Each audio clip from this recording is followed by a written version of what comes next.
Luke chapter 22, verses 40 to 46. This is Jesus' prayer in the Garden of Gethsemane. Here we get Jesus' somewhat baffling and poignant prayer to his Father.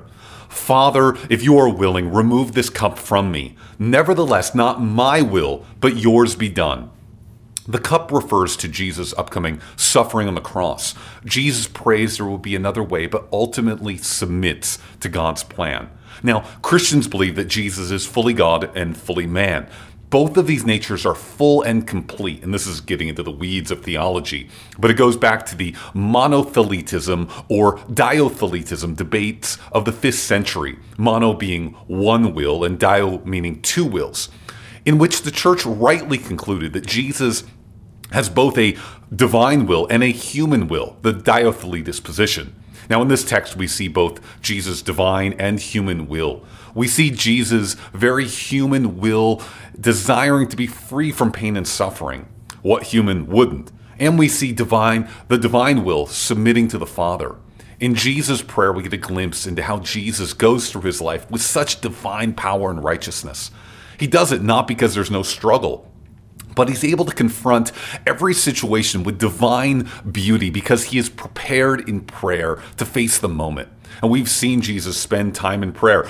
Luke 6:12, in these days he went out to the mountain to pray, and all night he continued in prayer to God. Earnest prayer powered Jesus' life, and he calls his disciples to the same kind of prayer. Now the section, which is written as a chiasm, begins and ends with the same command. Pray that you may not enter into temptation. Now the disciples would sleep instead of pray. And when the crucial moment came, to stand with Jesus, they ended up fleeing.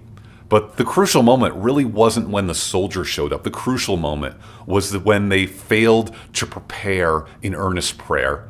Now Jesus in the garden shows us two things. First, it shows us Jesus, how he would face the cross. He would do it by being prepared in prayer, earnestly praying and submitting to God's will. God, in fact, would give him strength, and there appeared to him an angel from heaven strengthening him. God didn't take away the hard thing of the cross, but gave Jesus the strength to face it.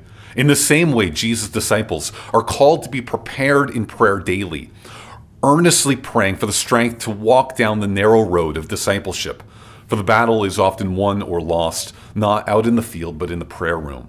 For any success we have must be in relying on God's power, as Jesus taught by this example.